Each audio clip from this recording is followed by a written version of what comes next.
Alright, today we're going to be working on a Cub Cadet SS418 29cc 4-cycle trimmer. Guy brought this in from work the other day saying he tried everything but ethanol. In my opinion, I don't think he tried anything to it. So we're going to try the ethanol to it. The gas tank is still in my car. The back's missing. The side where the air filter is missing. I don't know what the hell happened to this thing. I'm kind of thinking that he dug it out of the garbage and is expecting me to get it running, which I probably will be able to get it running, but yeah, he's definitely going to be paying for it. So we're going to start out by putting ethanol to it, seeing if it'll run, and if it does, then it's more than likely carb needs cleaned. It's definitely a fuel issue because of he doesn't have the gas tank hooked to it. The gas tank's also missing the return line. So, like I said, I don't know what the hell he expects, but we'll see if we can get this up and running. Alright, so now we're going to spray some starting fluid in it to see if it runs, and then we'll go from there.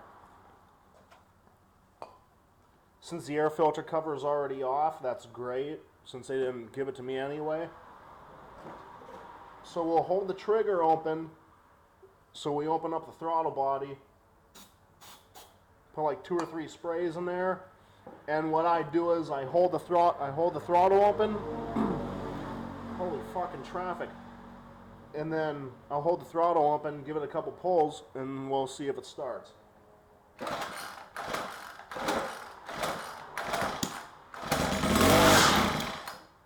Alright, it starts. So it's probably a fuel delivery issue. So we're going to pull off that carburetor. We're going to clean it all out, put it back on, hook the gas tank up to it, and then we'll see if it'll run. And for anybody that's never took a carburetor off of these things, I'll show you how easy it is. Basically, just there's only 2 screws holding it on.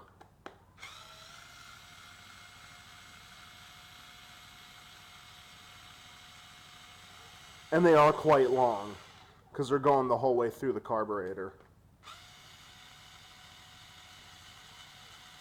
And then there's a throttle cable holding it, and that's usually pretty much it. There's always a gasket behind it, so also make sure that you can also locate that. And that's all it is. On this particular one, there's an O-ring right here. And the gasket's still attached to the carburetor, which a lot of the times it will be. If I don't have to remove that, I won't, because it's just a gasket. So we're going to get this thing tore apart, get it cleaned, put it back on, hook the gas tank on. We're going to end up replacing the fuel return line, since that's missing, and then we'll see if it starts. So we'll be back with the cleaning. This might be a couple part video. It's just a lot of people don't like to sit through like 15-minute, 20-minute videos. So if you want to see this running at the end or not running, depending on what, click on the links and you'll be able to see it. Alright, so now we're going to take the carburetor apart. I have this zoomed in, so I don't know how well it's going to look. I'm just hoping you guys can see what I'm doing. So we'll start on the side with the primer bulb.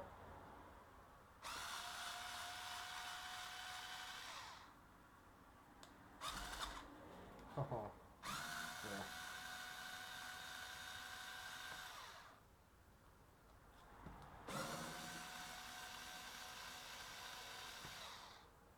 yeah. As long as you pay attention on how they come apart, they go together pretty easy. And I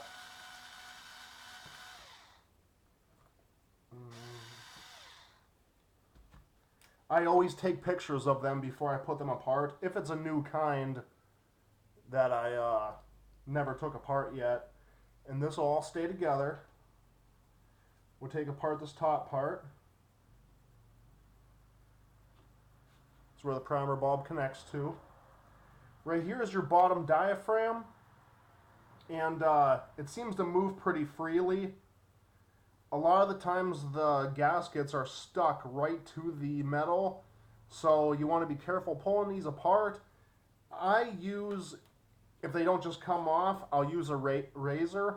But I'll scrape as close as I can to the metal just so I can save these gaskets. These almost never go bad. If there's a hole in it, they're bad. If they're dry rotted, they're bad. But these usually, I've never had to replace a set of gaskets yet. So, and here's the other gasket. I don't know if you can see the powder right there, but that's the ethanol. This in everybody's gas. And we can fix this with this gasket attached. So I'm not going to bother removing that because it doesn't need to be. You have a little spring here that needs to go back to where it was. It's right over top of this jet.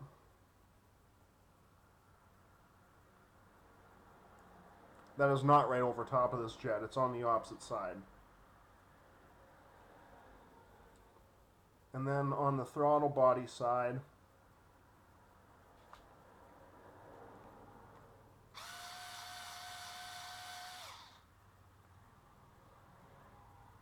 I'm going to just remove this side.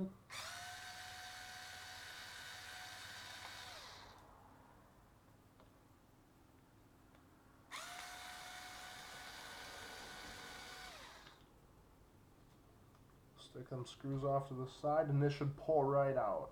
The whole entire thing. And there it is. There really isn't that much to it.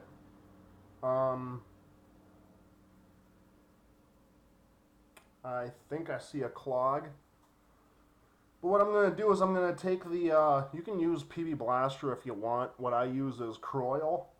And I will put the nozzle in almost every single hole and see if it comes out somewhere else. But these 4-stroke carburetors are a little easier than the 2-strokes. There's really only so much where it can go. This one has to come off. So we'll take the razor, we'll slowly get it in there.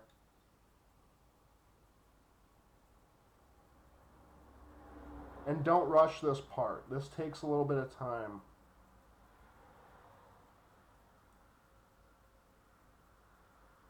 You just want to get it as close as the metal as you can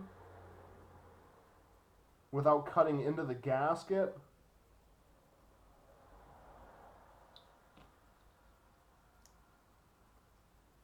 It's starting to come loose. There we go.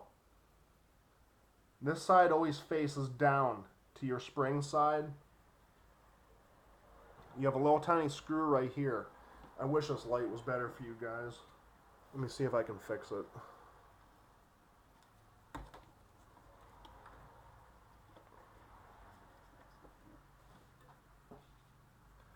There's a screw right here that you're going to want to get out.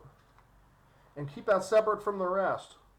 Once you take it out, hold your thumb on it to make sure you don't lose your spring or anything. And I'll be right back because I need a smaller bit for this. I'll probably just use a regular screwdriver.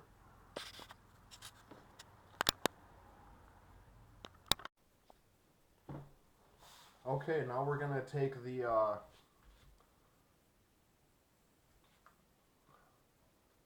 your float jet. Well, on bigger machines, this is a float jet. This is just your pin to stop your gas flow. So we're going to take that out. You want to make sure you have a good grip on it, and I don't have the right bit in.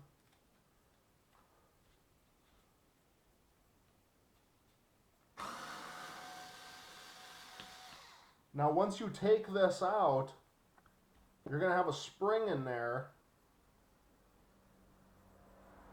Everything comes out and is an assembly. Oh, nice.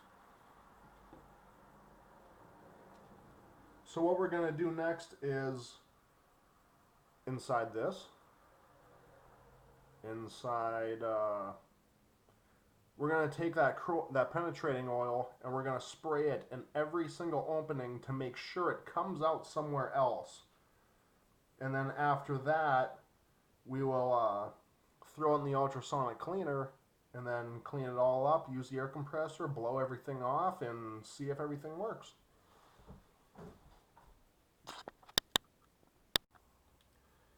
Alright, this right here is my ultrasonic cleaner.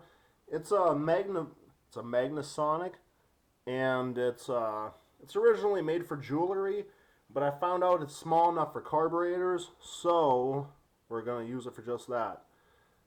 So we're just going to dump our water in there. We're going to put in about 2-3 drops of Dawn dish soap. And then the parts to the carburetor, we're just going to toss them in there. I also throw in the gaskets and everything. Everything. Like the little needle jets, all that shit. The springs I don't throw in. The screws I don't throw in unless they're filthy. And I will be right back with the actual body of everything. As quick as I can.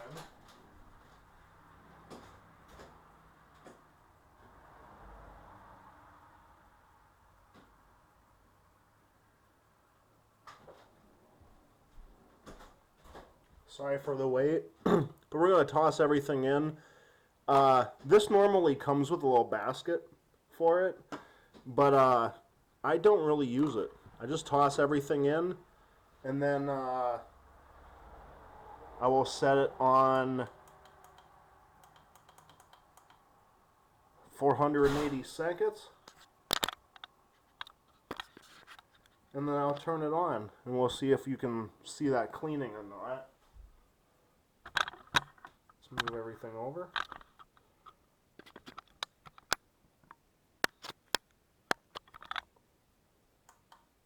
Oh, what the fuck.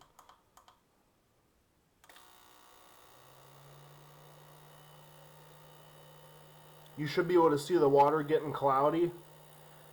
It's cleaning all the gunk and everything out of the carburetor. Now, usually I'll let it run out, and then I'll flip everything over, and then turn it back on so it can get the opposite side. And then if you want to, you can fill it up full of fresh water and rinse it. But I use an air compressor to clean all that out. Once you have all the gaskets, diaphragm, and everything out of it, you can use compressed air to clean it. At least that's never steered me wrong. But I have the ultrasonic cleaner hooked up to my solar setup, if you've seen my other videos. And it seems to be working pretty well. My goal is to get everything to run off the solar, which so far it has. So during this time of cleaning, I'm going to shut the camera off, fire up the air compressor so it's up to pressure. And then we'll go from there, and I'll show you how to put it back together. Alright, now we're going to put this back together. The first thing I always start with is your little float valve here. Make sure you got your spring, and then everything else that goes along with it. You're going to see a little divot in here, and that's where your spring rests. This is probably the hardest part of the carburetor. So So we're going to take the needle valve, stick it right in there so it holds it. We're going to take the spring, I hope you guys can see this, and then there's a little indent for the spring there. We're going to take the little rocker arm and put it through here. Now while we hold everything, we're going to push it into place while trying to screw this screw in. But first, we're not going to use the power screwdriver. We're going to use a normal ass screwdriver.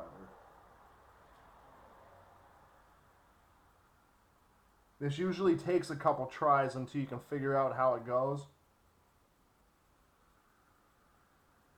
Hold everything straight up so the spring sits there.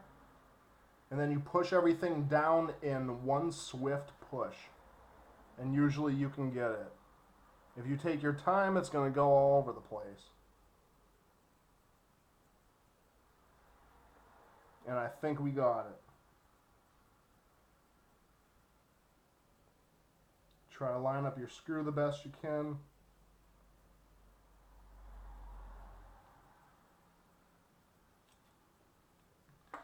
Yep. It takes a minute.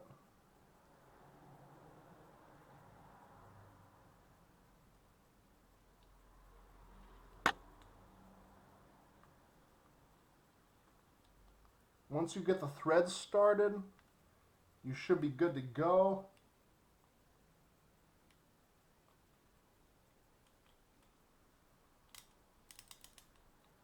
And I had it going in the wrong direction, but it still happened to push everything in. So what we're going to do is snug that up. Then you can take your little screwdriver and push on everything to make sure the spring and the valve is going up and down. And everything seems to be working right. Alright, we got that done. Now this part will go down on that, and we'll just keep that off to the side. Now we actually have the throttle body of the part. What we're going to do first is put the actual Jesus Christ, I've been working on these things for years. We're going to put this in first. Alright. And it can go in two different ways. So, we're not going to put that in yet. We're going to put this spring back in right here.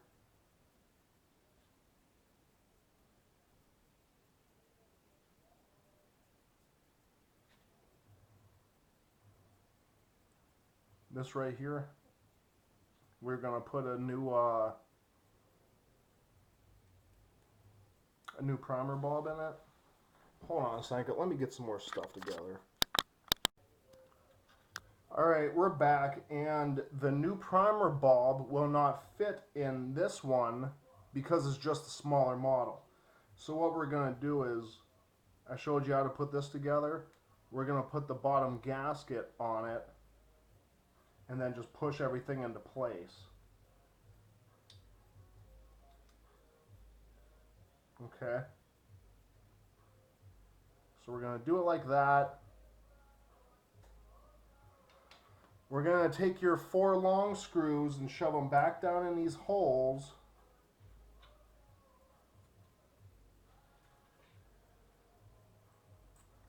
I'm sorry if I sound a little bit agitated. The neighbors are next door partying out, but whatever.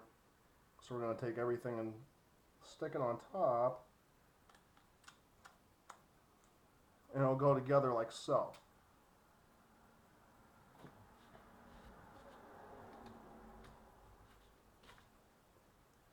And then screw everything back into place on that side.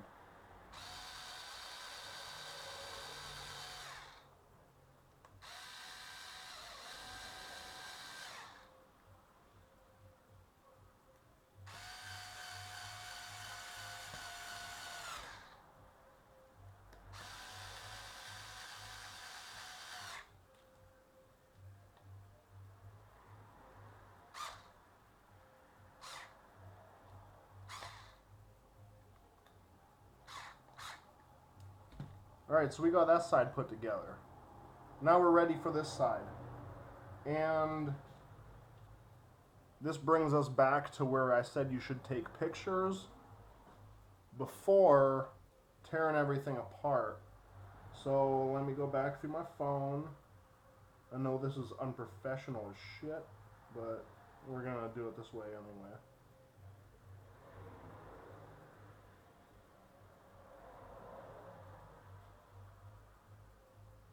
Alright, got it.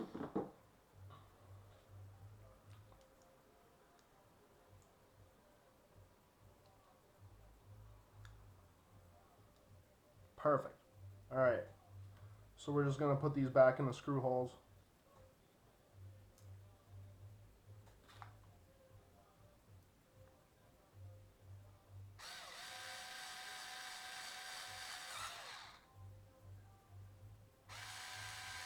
Instead of stripping the screws, as soon as I feel this thing get tight, I let off.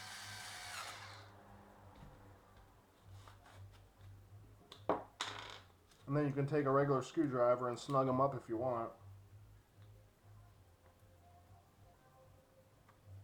Just snug is enough. You don't have to wrench on these.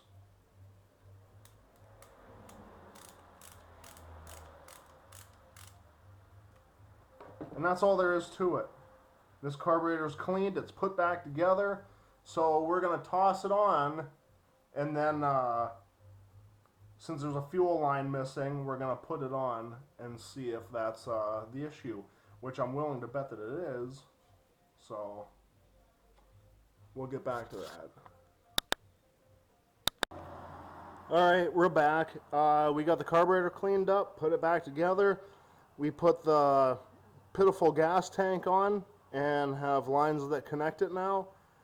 And I had it ran for a little bit, so it should start up no problem. I had to tune it a little bit, but here it is.